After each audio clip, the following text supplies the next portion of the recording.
Barachlam bachal ag an deir searne. Caihí sin a dhéanamh a rís. Barachlam, I used to. Díodíobh agus fáiltearás go Gaeilge mo chraí agus má tatú nua an seo díodid agus fáilte.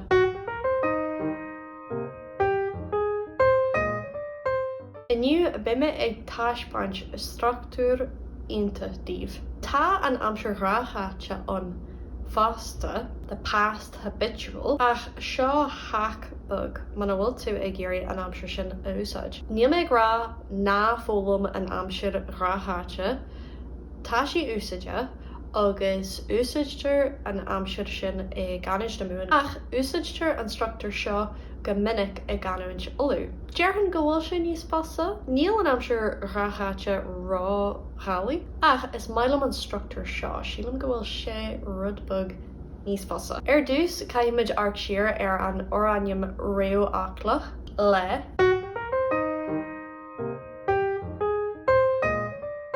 Runneart eile atá táhairta ná an tainneam bríthirtha. Níl físean agam faoin ainneam bríthirtha, ach tuis an ghfuil cúpla físean ar fáil ar YouTube mar sin chuirtí méid cúpla nasc sa chuirsias. Iniu tuairtí méid cúpla sampla díobh. Barach leis léú ahan ihe. Barach leis léú ahan ihe.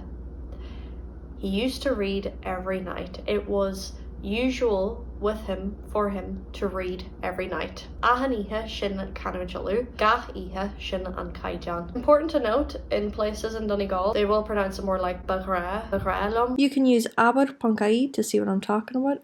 Also, mas mílad canúid eile ólam bunú sa jazz. Bagrálum.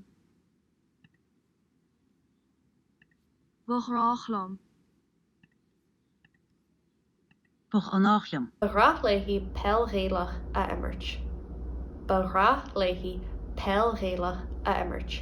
She used to play Gaelic football, GAA. Barachlan an cha a glanú ar an saharn. Inis, glanamide ar an dónach. Cho Samuel. Barachlan an cha a glanú ar an saharn. We used to clean the house on Saturdays.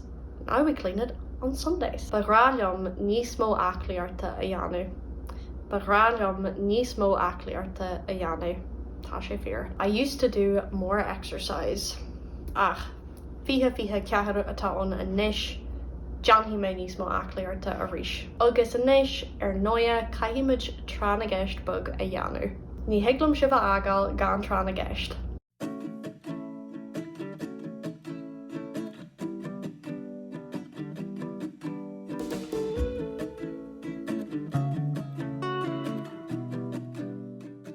Bagrachlam lón a cheannach ar scoil.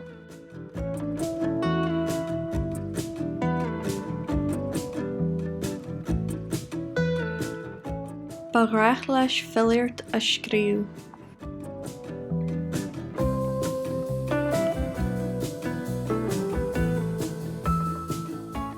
Bagrach leihí cafa a fháil ar maidin.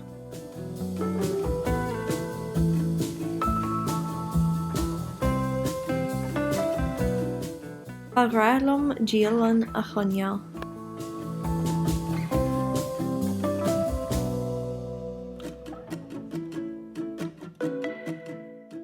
Bagrálá tuairte maith faoi an tam ar fad.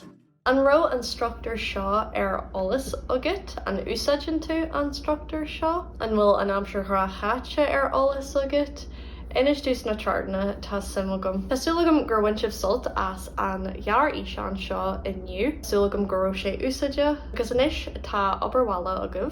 Scríú rud amháin bagrachleat a dhéanamh sna chartna.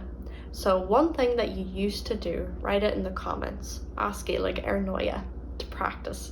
Agus could joey mé live mana bhfuil sibh cinse. Sin é a chairde gur míle maigeh, gur míle maith ag ba chud patrony. Slán go fóill.